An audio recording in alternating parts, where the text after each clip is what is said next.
ଚକ୍ରର ଅନ୍ୟ ଏକ ରାଶି ଅନ୍ୟତମ ରାଶି କୁମ୍ଭ ରାଶି ବିଷୟରେ ଆଲୋଚନା ବହୁତ ଥର ଆମେ କରୁଛୁ। ହାତ ଦେଖୁଛି ଆପଣମାନଙ୍କୁ, ଦେଖନ୍ତୁ ଭାଗ୍ୟରେଖା କେହି କାହାକୁ ବଦଳେଇ ପାରନ୍ତିନି, କିନ୍ତୁ ଗୋଟେ କଥା ଯେଉଁ ଏଇ ହାତ ଆଉ ଜାତକରେ ଯାହା ବି ଲେଖା ଅଛି ନିଶ୍ଚିତ ଭାବରେ ତାହା ହେଇଥାଏ। କୁମ୍ଭ ରାଶି କିନ୍ତୁ ଏମିତିକା ଜାତକ, ସେ ନିଜେ ନିଜର ଜୀବନକୁ ବର୍ବାଦ କରିଦିଅନ୍ତି। କୁମ୍ଭ ରାଶି ପାଖରେ ବହୁତ ଗୁଣ ଥାଏ।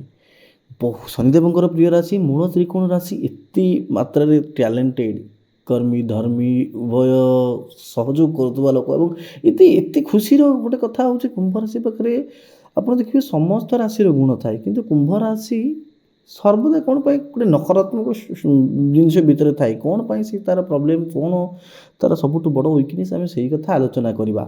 ଦେଖନ୍ତୁ କୁମ୍ଭ ରାଶି ଲୋକ, ଆପଣ ବହୁତ କୁମ୍ଭ ରାଶି ଲୋକଙ୍କୁ ଦେଖିବେ, ସେମାନେ କ'ଣ କହିଲ, ସତ କୁହନ୍ତି ମିଛ କୁହନ୍ତି। ହାରାହାରି ଭାବରେ କହିବାକୁ ଗଲେ ସତ ମିଛ ଏ ଦୁଇଟା ଜିନିଷକୁ ସେମାନେ ବାଲାନ୍ସ କରିପାରନ୍ତି ନାହିଁ। ଆପଣମାନେ ଦେଖିବେ ଅର୍ଥ କ୍ଷେତ୍ରରେ ଏମାନେ ବହୁତ କାମ କରନ୍ତି, ଲାଭବାନ ହୁଅନ୍ତି, ନାମ ବହୁତ ୟାଙ୍କର ହେଇଥାଏ। ଏମାନେ ପ୍ରକୃତ କ୍ଷେତ୍ରରେ ୟାଙ୍କର ନିପୁଣତା ଥାଏ। ଏମାନେ ଅର୍ଥ କ୍ଷେତ୍ରରେ ଆର୍ଥିକ ସାଗରରେ ଏମାନେ ଡୁବିକି ଥାନ୍ତି। ଏମାନେ ବହୁତ ବିଳାସୀ, ବହୁତ ଇନକମ୍ କରନ୍ତି, ଏତେ ଉଡ଼ାନ୍ତି ସେତେ। ମାନେ ଏମାନଙ୍କ ପାଖରେ କ'ଣ କହିଲ, ଶନିଦେବଙ୍କର ଗୋଟେ ଗୁଣ ଯେମିତି ଦିଅନ୍ତି, ଏମାନେ ହେଉଛି ଏଇଭଳିଆ। ଏମାନେ ବହୁତ ଲୋକକୁ ବହୁତ କିଛି ଦିଅନ୍ତି, ୟାଙ୍କର କିନ୍ତୁ ଗୋଟେ ଯେଉଁ ଭିତରେ ଗୋଟେ ପ୍ରୋବ୍ଲେମ୍ ଥାଏ। ଶନିଦେବଙ୍କର ଗୋଟେ ରାଶି ଏମିତିକା ଇଏ ସବୁ କିଛି ପାଇଯାଆନ୍ତି, କିନ୍ତୁ କୁମ୍ଭ ରାଶିରେ କ'ଣ ସମସ୍ତ ଯେଉଁ ଜାତକ ଲୋକ, ସମସ୍ତ ଜାତକ ବୃନ୍ଦ କ'ଣ ଅର୍ଥ ପ୍ରାପ୍ତି କରିଛନ୍ତି? ଅର୍ଥ ପ୍ରାପ୍ତି କରିନାହାନ୍ତି। ବହୁତ ଜଣ ଅର୍ଥ ପ୍ରାପ୍ତି କରିନାହାନ୍ତି। କ'ଣ ପାଇଁ କରିନାହାନ୍ତି? ଦେଖନ୍ତୁ ତା'ର ମୁଖ୍ୟ କାରଣ ହେଉଛି କୁମ୍ଭ ରାଶିର ବହୁତ ଜାତକ ଲୋକ ନା ଅଳସୁଆ ହେଇଥାନ୍ତି। ଏହା ମାନେ କ'ଣ, ଦେଖନ୍ତୁ କୁମ୍ଭ ରାଶିର ବହୁତ ଲୋକମାନେ ଦେଖିବେ ବହୁତ ସେବା କରନ୍ତି ଲୋକଙ୍କର, କାହାକୁ ପାଉଁରୁଟି ଦେବା, କାହାକୁ ମିଠା ଦେବା, ଗରିବ ଲୋକକୁ ପାଣି ଦେବା, ଦାନ କରିବା, ଦାନ ଧର୍ମ ବହୁତ କରନ୍ତି କୁମ୍ଭ ରାଶି ଲୋକ। ଏମାନଙ୍କ ମନ ବହୁତ ମାନେ ଅଳ୍ପ ସମୟରେ ଏମାନେ ଚେଞ୍ଜ ହେଇଯାଆନ୍ତିନି। ୟାଙ୍କ ସର୍ବଦା ଗୋଟେ ମନ ଥାଏ, ଏମାନେ ଭଲ କି ଯେଉଁଟା କରିବେ ଭଲ, ଅର୍ଥାତ୍ ଏମାନଙ୍କ ମନ ବହୁତ ସଫା ଥାଏ ୟାଙ୍କର। ଏମାନେ କ୍ଲିନ୍ ଏବଂ ସଫ୍ଟ ହାର୍ଟେଡ଼, ହୃଦୟ ୟାଙ୍କର ବହୁତ ବିନମ୍ରତାର ସହ କାମ କରେ। ପ୍ରେମରେ ଯେମିତି ଏମାନେ ଯାହାକୁ ଭଲ ପାଆନ୍ତି ବହୁତ ଭଲ ପାଇଯାଆନ୍ତି, ନିଜର ବୋଲି ଭଲ ପାଆନ୍ତି। ପ୍ରେମ ପାଇଁ ଏମାନେ ନିଜକୁ ହରେଇ ଦିଅନ୍ତି।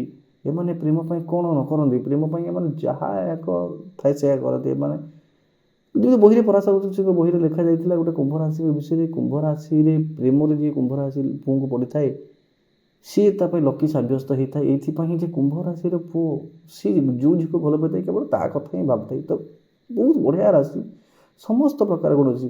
ବିଜନେସ୍ କ୍ଷେତ୍ରରେ ଦେଖିବେ ଏମାନେ ସବୁ ବଡ଼ ବଡ଼ ପ୍ରଫେସନ୍, କୁମ୍ଭ ରାଶିର ଲୋକମାନେ ଦେଖିବେ କେଉଁଠି ଗୋଟେ ବଡ଼ ନିଜର ବିଲକୁଲ ସାମ୍ରାଜ୍ୟ ଛିଡ଼ା କରନ୍ତି ଏମାନେ ବହୁତ।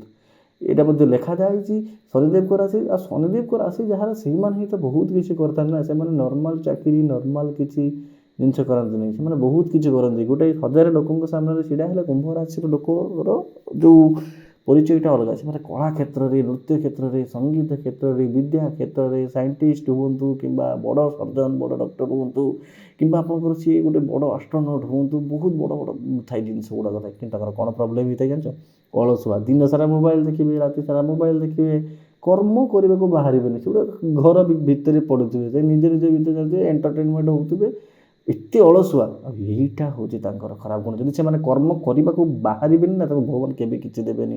କୁମ୍ଭ ରାଶିର ଲୋକ ରାଶି ସେତେବେଳେ ତାଙ୍କର ନକ୍ଷତ୍ର ଏବଂ ସମସ୍ତ ଗ୍ରହ ଖରାପ ହେବ କୁମ୍ଭ ରାଶି, ଯେତେବେଳେ ସେମାନେ କାମ କରିବେନି। କାରଣ ଏଇଟା କର୍ମର ଦେବତାଙ୍କ ରାଶି। ତ କର୍ମ ଦେବତାଙ୍କ ରାଶି, ତମେ ଯଦି ଘରେ ବସିବ, ଅଲରେଡ଼ି ଲେଖାଯାଇଛି ଯେ କର୍ମ ଦେବତା ହେଉଛନ୍ତି ଶନିଦେବ। ତ ଏଇଟା ହେଉଛି ତାଙ୍କ ନିଜ ରାଶି। ତ ତାଙ୍କ ନିଜ ରାଶିର ଲୋକ ଯଦି କର୍ମ କରିବନି, ଖାଲି ଘରେ ବସିବ, ଅର୍ଥାତ୍ ଆପଣ କର୍ମ ମିଳୁ କି ନ ମିଳୁ ଆପଣ କିଛି କରନ୍ତୁ। କୁମ୍ଭ ରାଶି ଲୋକ କିଛି କରନ୍ତୁ, ସର୍ବଦା କିଛି କରନ୍ତୁ, ଦେଖିବ ଆପଣଙ୍କ ପାଇଁ ବାଟ ଖୋଲିଯିବ। କୁମ୍ଭ ରାଶିର ଛୋଟ ଛୋଟ ପିଲାମାନେ ସବୁ ଦେଖିବେ ବହୁତ ଦେଖିବେ, ସେମାନେ ବହୁତ ଡିବେଟ୍ ହେଉ, କମ୍ପିଟିସନରେ ଭାଗ ନିଅନ୍ତି, ବହୁତ ଗୁଡ଼ାକ ବହୁତ ପ୍ରାଇଜ୍ ପାଆନ୍ତି। କ'ଣ ପାଇଁ ପାଆନ୍ତି? ତାଙ୍କ ଭିତରେ ଟ୍ୟାଲେଣ୍ଟଟା ଥାଏ। କିନ୍ତୁ ଯେମିତି ଆମେ ଦେଖିବା, ଏମିତି ଲେଖାଯାଇଛି ସପ୍ତମ ଭାଗରେ ମଧ୍ୟ ମାନେ ମହାଦେବଙ୍କର କୁମ୍ଭ ରାଶି ବାଲା ବହୁତ ଭକ୍ତ ହେଇଥାନ୍ତି, ସେମାନେ ହନୁମାନଙ୍କର ଭକ୍ତ ହେଇଥାନ୍ତି, ସେମାନେ ଗଣପତିଙ୍କର ଭକ୍ତ ହେଇଥାନ୍ତି। ତ କୁମ୍ଭ ରାଶି ବାଲାକୁ ଗୋଟେ କଥା କୁହାଯାଇଛି, ସେମାନେ କର୍ମ କରନ୍ତୁ, ଆଉ କର୍ମ କରନ୍ତୁ, ତାପରେ ଆପଣ ଦେଖନ୍ତୁ ଆପଣଙ୍କର କେତେ ଲାଭ ହେବ।